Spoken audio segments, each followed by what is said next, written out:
Leonardo, eu queria começar te agradecendo por estar aqui no Future Print Conexão com você, para a gente falar de tecidos com a Future Print, impressão. E aí eu queria começar te perguntando o seguinte: o que a gente vai perceber agora, daqui para frente, de preparo de tecido? O que muda nesse segmento? Tiago, muito obrigado pelo convite aí, né? Só para quem nos ouve saber que eu estou aqui falando em nome da Focus Têxtil, que é a maior distribuidora de tecidos da América Latina, tá? Então nós vamos falar aqui tentando dar esse viés para as impressões, né? Mas vamos falar um pouco mais amplo, porque não fazemos só tecidos para imprimir, né? Então, o que muda, né? Essa é a tua pergunta.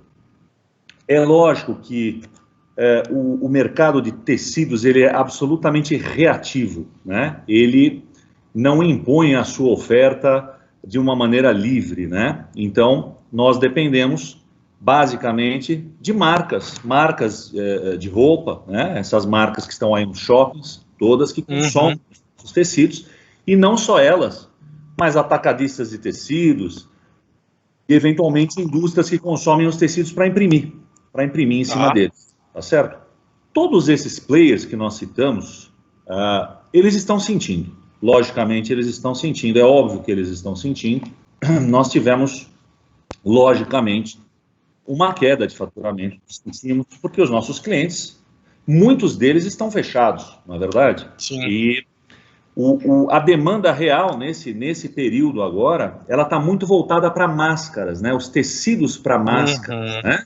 E os tecidos para os jalecos hospitalares, né? Os tecidos que são usados para essas finalidades protetivas, né? Todas elas, se eu te disser o que a gente fatura hoje mais nessa época mesmo, é esse tipo de tecido, tá? Tá. É lógico que nesse momento, como a palavra de ordem do dia é a velocidade para você cobrir essas demandas, né, específicas, muitas vezes quem consome isso não tem tempo de estampar alguma coisa em cima, né? Já estão incorporando as máscaras às suas coleções, né? Estão coordenando a estampinha da roupa com a estampinha da máscara, pensando as cores, né, para combinar, né? Mas é mais fácil para eles escolherem estampas prontas, né? Do que passar pelo processo de estamparia nesse momento, né? Então, essa demanda, ela está ocorrendo dessa maneira. Agora, se a gente pensar em futuro, né? Nós vamos ter uma aceleração, uma reaceleração do mercado gradual, né? Nesse momento, tudo vai voltando a ser como era antes, né? O mercado de estamparia, né, em tecidos, ele já vinha crescendo, graças a Deus vinha crescendo muito, né? Vinha crescendo. Tanto as estamparias em cima de tecidos sintéticos, né, os poliésteres, como as estamparias em cima de tecidos, fibras como o rayon ou como o algodão, uma fibra natural, por exemplo. Todo o mercado de estamparia vinha crescendo muito, né? Porque é muito fácil você pode trabalhar on demand, né? Então você vende e depois estampa, né? Isso é muito cômodo, né? Sim. É um just in time, né? Mas tudo isso simplesmente houve uma ruptura muito grande agora, né? Então nós vamos passar por esse processo agora de reaceleração, tá? Quando você diz reaceleração e você falou dos tipos de tecido e produção on demand, e aí eu queria te emendar duas perguntas. Você acha que daqui para frente vai haver um crescimento do on demand por uma redução de estoque, até por uma consequência do que a gente está passando, e você vê algum tipo de tecido se destacando mais quando a gente fala de mercado? Você lembrou bem, Thiago. Com certeza, quando você reduz as suas compras por uma situação de crise, o seu estoque tem que ser muito mais inteligente, né? Que é dinheiro parado, todo mundo sabe disso. Então, eu acredito sim que você estampar on demand seja uma solução muito boa. Tem até um ditado antigo que diz que quando você tem o fio, você tem ouro, né? Quando você tem o tecido produzido, você tem prata. E quando ele já está estampado, aí ele é bronze, né? Porque ele vai, logicamente, que você vai... você não pode adaptar o que já está estampado, né? Você até pode dar um trabalho muito grande. Então, com certeza, é uma alternativa. Quando você pergunta para mim se tem algum tecido específico que passaria a ter alguma projeção, o que eu posso dizer é o seguinte: hoje você tem duas formas clássicas de estampar hoje, tá? Ou você estampa num tecido de poliéster, né, sintético, ou você estampa num tecido artificial, de fibra celulósica ou natural, né? Então vamos falar de viscose ou os algodões, né? Vamos pegar essas duas principais aí, que eu acho que é o mais... Pode fazer em linho também, mas vamos ficar mais ou menos nessas duas grandes correntes. Os naturais, vamos chamar assim, e esses sintéticos, tá bom?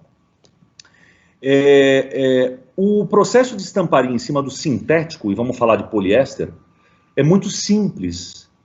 A sublimação, esse processo se chama sublimação. É um processo muito fácil, de baixo investimento, que qualquer pequeno empresário consegue instalar, tá? Você vai ter que ter uma calandra e uma impressora. Acabou o teu problema. Então, você vai gastar lá, vamos dizer aqui, 50 mil numa calandra, e numa impressora você vai gastar 100 mil reais. Números muito aproximados, é só para te dar uma base, né? Então, quer dizer, lá com seus 150 mil, 170 mil, você montou a sua estamparia sublimática. E aí você consome o tecido de poliéster, imprimiu e calandrou. Acabou. Quer dizer, você imprime na impressora, né, o papel, é transferência por transferência, papel e tecido, joga na tua calandra ali, que aí vem o calor para fazer a transferência daquilo que está no papel para o tecido, acabou, você imprimiu. Quando você fala em impressões em tecidos naturais, né, algodões, linho e por aí vai, é um processo muito mais complexo, né?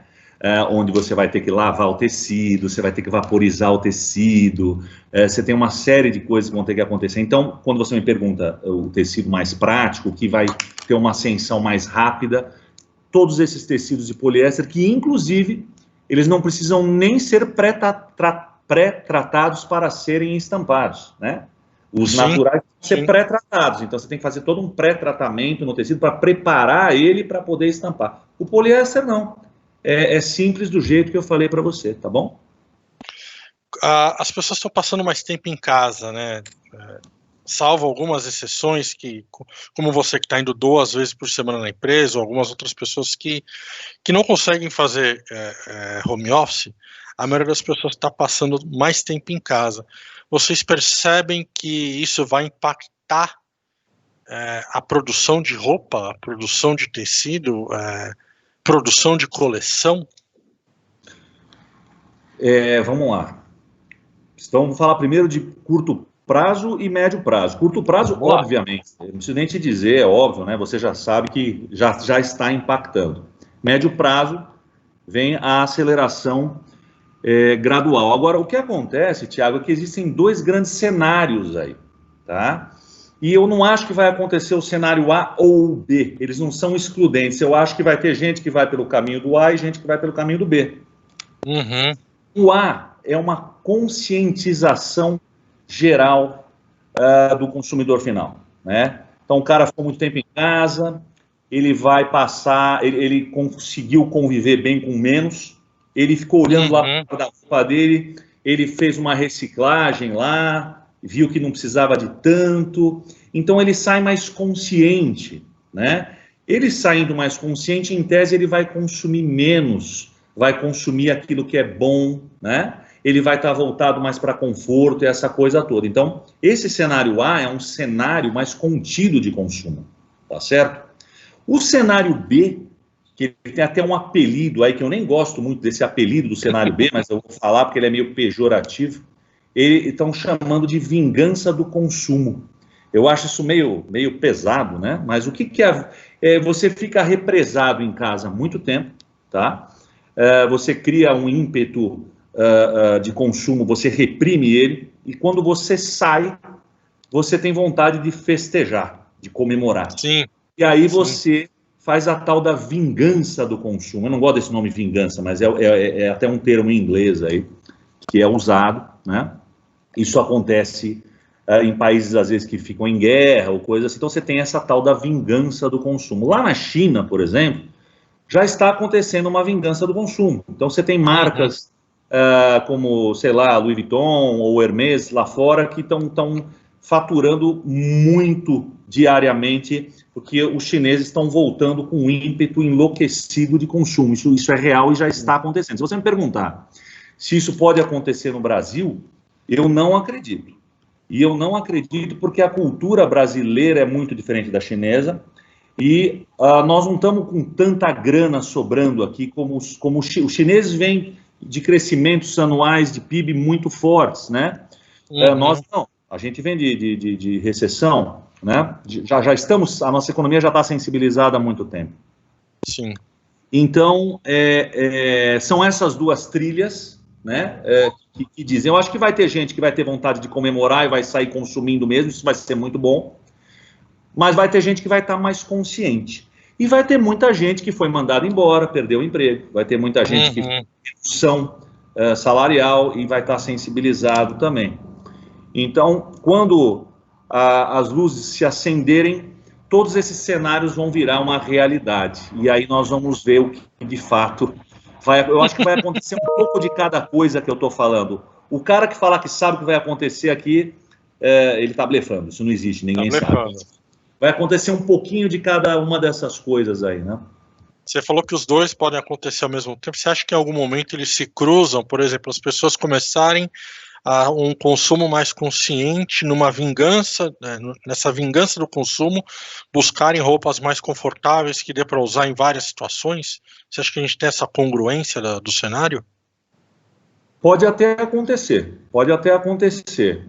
Dizem que um hábito demora 21 dias para se instaurar no ser humano, no indivíduo. Sim. Nós já estamos enclausurados há mais de 21 dias. E a vontade pelo conforto é uma realidade. Nós estamos nos habituando a roupas mais confortáveis. Existe o loungewear, que é aquela roupa que você fica em casa confortável, mas se você quiser dar um pulo ali no shopping, você vai com ela também. Esse é o loungewear, né? E você tem o athleisure também, que é aquela coisa mais esportiva que você vai para o casual também, com essa atmosfera. Então, eu acho que o loungewear e o athleisure vão ganhar muita força depois desse problema. E os tecidos sustentáveis também, porque essa história faz a gente refletir. Quando a gente fica lá dentro, a gente reflete, e aí a gente passa a pensar muito em sustentabilidade, do tamanho do nosso guarda-roupa, a gente vê que a gente consegue conviver em casa com o mesmo moletom 3, 4 dias sem nenhum problema. Então, tudo isso vai mexer com a nossa cabeça, sem dúvida nenhuma.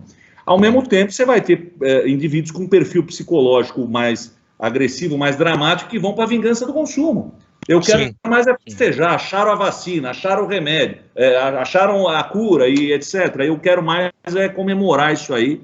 Eu vou consumir mesmo, eu estou com dinheiro ainda, eu vou consumir, quero coisas alegres, brilhos, estampas super vivas e tal. Então, depende do indivíduo. Eu não consigo rotular a sociedade como um caminho só, né? Você tem, cada vez mais hoje, as pessoas têm as suas vontades próprias, né? Eu acho que a grande questão hoje, o indivíduo busca a felicidade, a plenitude e a paz. É isso que hoje, cada vez mais, as pessoas buscam. E cada um vai ser feliz ao seu modo. Você vai ter o cara que vai ser feliz porque ele é consciente, ele é sustentável, e você vai ter o cara que vai ser feliz porque ele realmente quer comprar uma estampa super viva e sair por aí comemorando o fim da Covid, entende? Então, mostrando que está tudo bem. Exato, exato. E aí, para o pessoal, agora eu queria ir para o pessoal, né, nós que estamos desse lado do balcão, se tem algum caminho para a gente estar preparado para essa retomada, porque a gente vai ficar tanto tempo, talvez, parado, de porta semi-fechada, e quando esse cenário mudar, a gente vai ter que entregar o que o consumidor quer. Tem algum caminho para a gente se preparar? Olha, a receita é sempre amarga nessas horas, infelizmente, né? O remédio é amargo, né? Mas o que os empresários estão fazendo hoje, basicamente, uma revisão de custos fortíssima, né?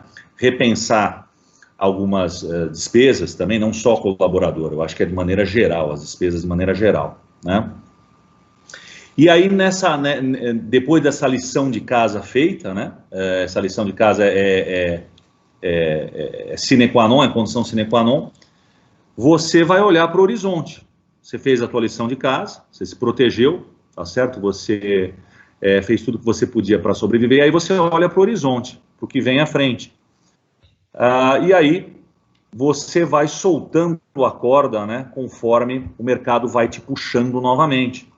O Brasil é um país passional, né? Você sabe que nós temos uma característica, da mesma maneira que o chinês tem uma característica de vingança de consumo, um país que quer se reafirmar para o Ocidente a qualquer custo, um país que ficou preso no comunismo muito tempo e agora quer provar para o mundo que é um país que sabe fazer dinheiro e etc. Então eles saem para provar isso para o mundo, né? O chinês, muitas vezes na Europa você tem que fechar grandes marcas, não deixar o chinês comprar, senão ele compra todas as bolsas da Louis Vuitton. Então eles fazem um controle de consumo por passaporte do chinês. O chinês tem ele é irracional no consumo, né? Essa é a característica. O brasileiro, ele já tem uma característica diferente. Ele é passional. Então tudo aqui é muito intenso, tanto para baixo como para cima. O brasileiro é intenso. Então, puxa, a Covid, fica todo mundo em pânico, até demais, eu diria.